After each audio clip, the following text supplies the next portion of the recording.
किसी भी मजहब के खिलाफ जहर उगलने वालों की सही जगह या तो जेल है या फिर पागलखाना।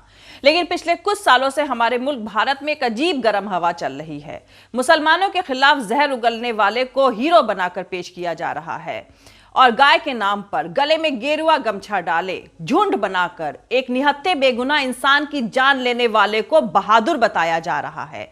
उनको फूलों की माला पहनाई जा रही है। इसीलिए सुरेश चौहान के सुदर्शन टीवी पर बैठकर नफरत की फैक्ट्री चला रहा है। यूपीएससी क्वालिफाई करने वाले मुसलमानों को जिहादी बता रहा है। यूपीएससी जैसे एग्जाम को क्वालिफाई करने के लिए कितनी मेहनत करनी पड़ती है, इसका अंदाजा ये अनपढ़ एंकर नहीं लगा सकता। लेकिन अब इस बात पर बिल्कुल भी ताज्जुब नहीं होता कि इसके जैसे नफरतबाजों को जहर उगलने की आजादी सत्ता के काफी ऊंचे तख्त पर बैठे सरगना से मिली हुई है। इसीलिए इस चैनल का टेलीकास्ट अभी भी जारी है और इसका लाइसेंस अभी तक जब्त नहीं किया गया है। सोचिए, यूपीएससी जैसा कठिन एग्जाम अगर कोई इंसान पढ़ लिख कर निकाले तो इस पर भी इन्हें ऐतराज है। मुसलमान अगर पढ़ लिख कर मुल्क की मेन स्ट्रीम में शामिल होना चाहे तो इन जैसे इस्लामोफोबिया से ग्रसित जाहिलों का हाजमा बिगड़ जाता है। मुसलमान पंचर बनाए तो दिक्कत, मुसलमान ठेले पर सब्जी बेचे तो दिक्कत, मुसलमान गाय पाले तो दिक्कत, मुसलमान बच्चे पैदा करे तो दिक्कत, मुसलमान मदरसे में पढ़े तो दिक्कत, मुसलमान यूपीएससी क्वालिफाई करके आईपीएस आईएएस बने तो दिक्कत। दरअसल दिक्कत सुरेश चौहान के जैसे तमाम लोगों के दिमाग में है। इनके जैसे लोगों की दुकान पाकिस्तान के नाम पर खुलती है और भारत में रह रहे मुसलमानों के खिलाफ नफरत का जहर उगलने के बाद इनकी बिक्री शुरू होती है। और आज के भारत में इन्हीं के जैसे जहरीले एंकरों की बोई फसल को काटकर देश में सियासी जीत हासिल करी जा रही है। भारत का मीडिया देश के अंदर नफरत फैलाकर मुल्क को तबाही की तरफ धकेल रहा है और इसका फायदा दूसरे मुल्क उठा रहे हैं। टिकटॉक और दूसरे चाइनीज ऐप्स को मोदी सरकार के बैन करने से चीन पर कोई फर्क नहीं पड़ा है। उसने डोकलाम, नागकुला और भारत भूटान बॉर्डर पर मिसाइलें तैनात कर दी हैं।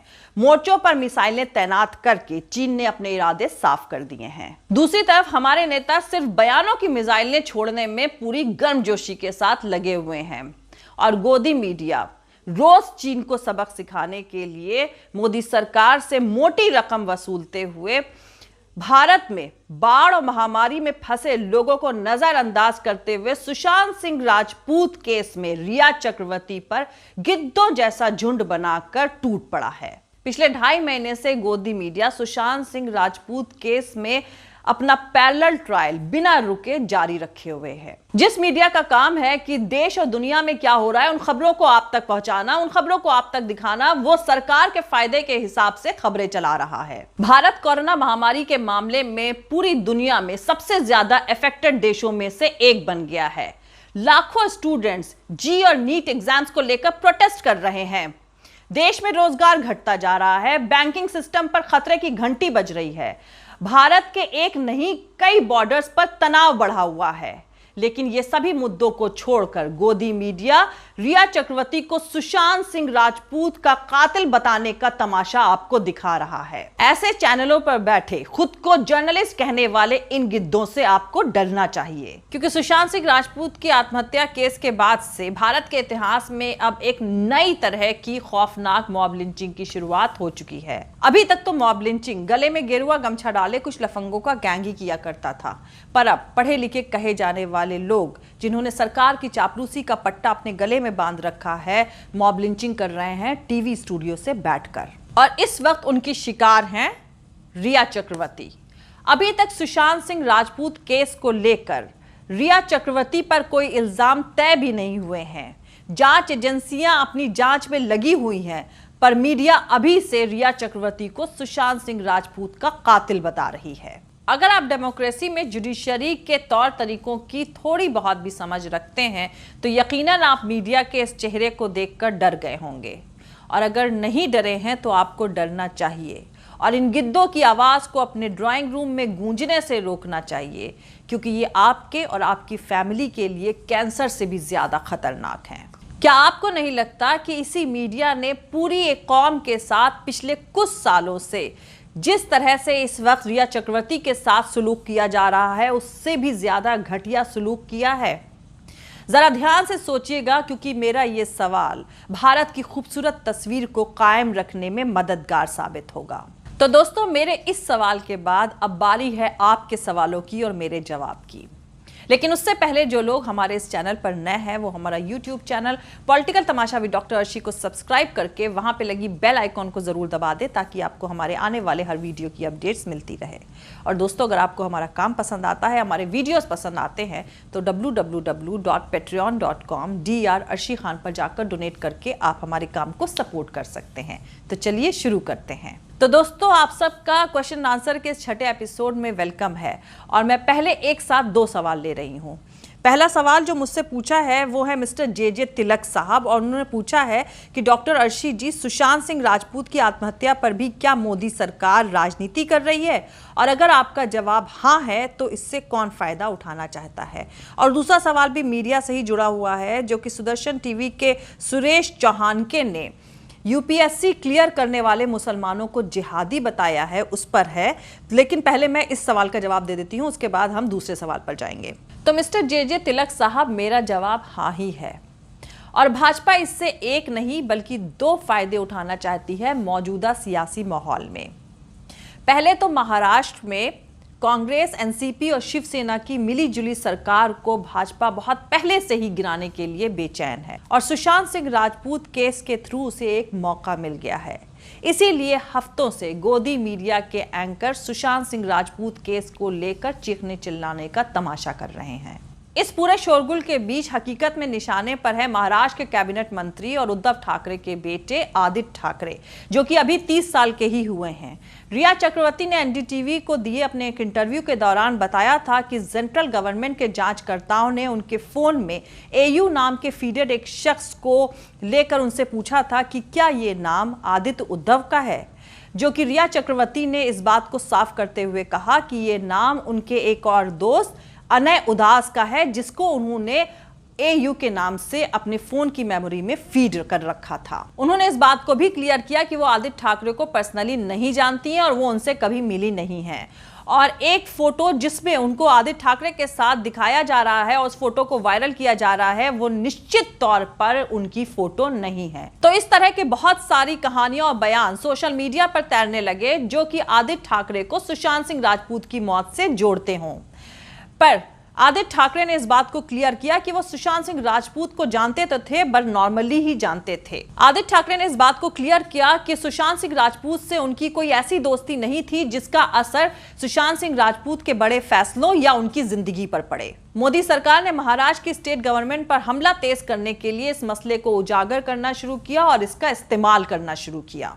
इसीलिए ईडी ने सुशांत सिंह राजपूत की आमदनी को लेकर रिया, उसकी फैमिली और एम्प्लॉयज द्वारा इस पैसे का मनी लॉन्ड्रिंग में इस्तेमाल करने के शक को लेकर जांच करना शुरू कर दी। जब मोदी सरकार को मन मुताबिक नतीजे नहीं मिले तो सारी उम्मीदें सीबीआई पर आकर टिक गईं, और इसके लिए सुप्रीम कोर्ट से इजाजत ले ली गई।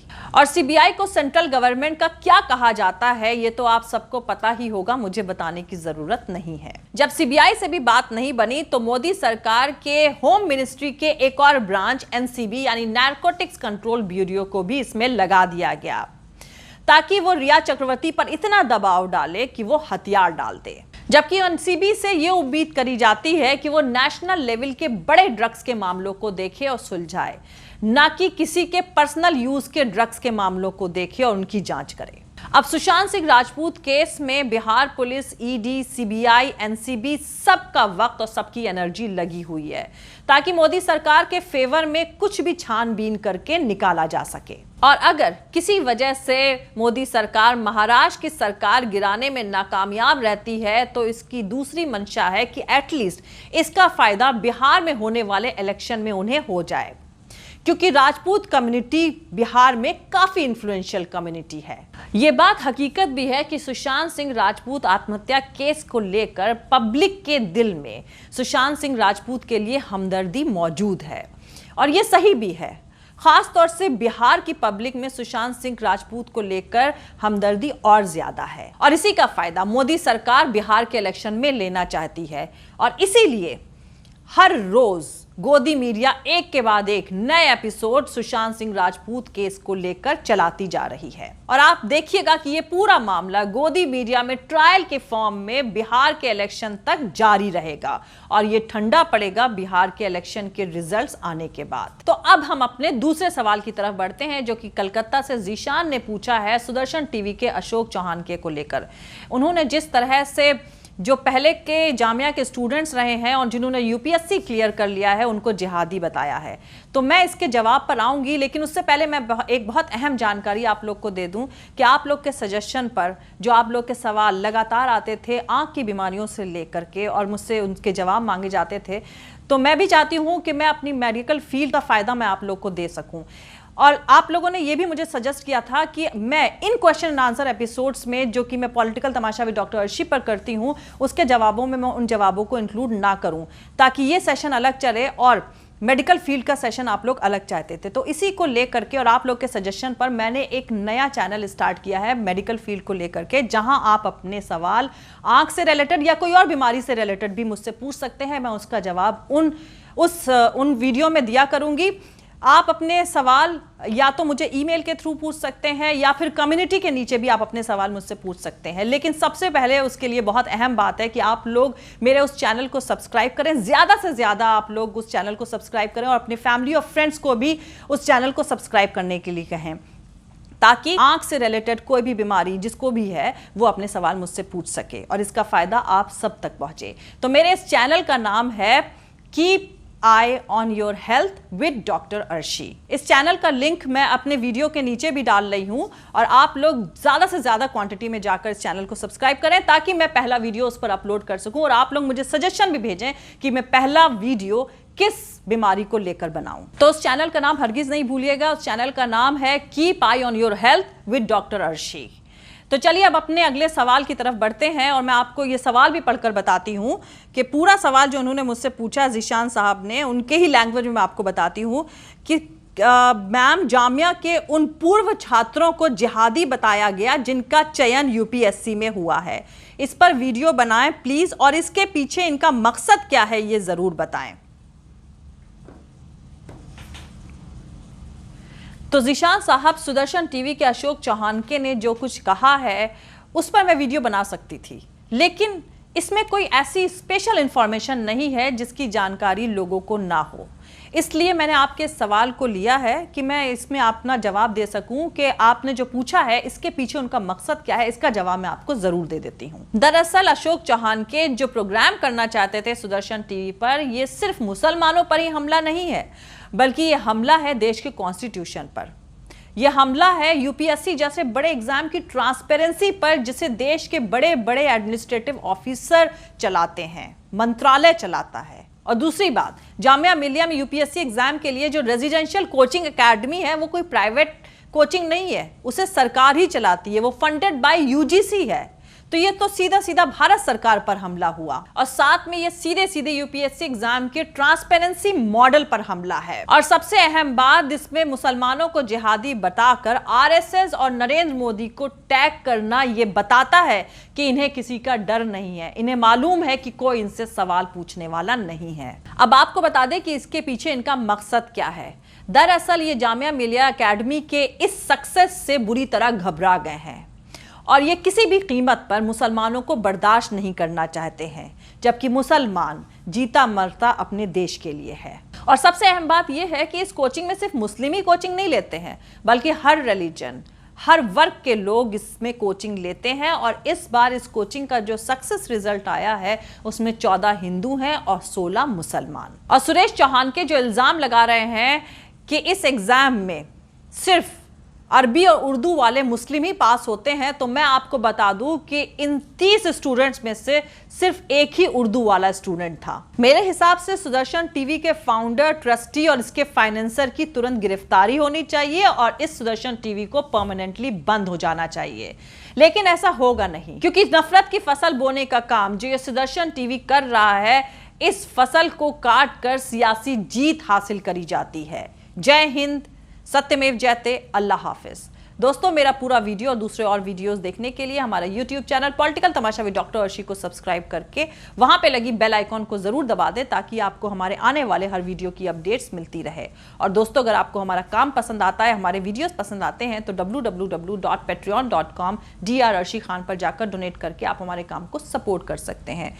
दोस्तों, आंख की अपनी परेशानी के सॉल्यूशन को जानने के लिए मेरा दूसरा YouTube channel keep I on your health with doctor Arshi को जल्दी से जल्दी सब्सक्राइब कर लें और वहां पे लगी बेल आइकॉन को जरूर दबाएं। आप अब मेरे इस चैनल को अपनी फैमिली फ्रेंड्स के साथ भी शेयर करें ताकि ज्यादा से ज्यादा लोगों को इसका फायदा मिल सके। आप हमें फॉलो भी कर सकते हैं हमारे ट्विटर, इंस्टाग्राम और फेसबुक पेज पर। Thank you. मिलते हैं अगले वीडियो में।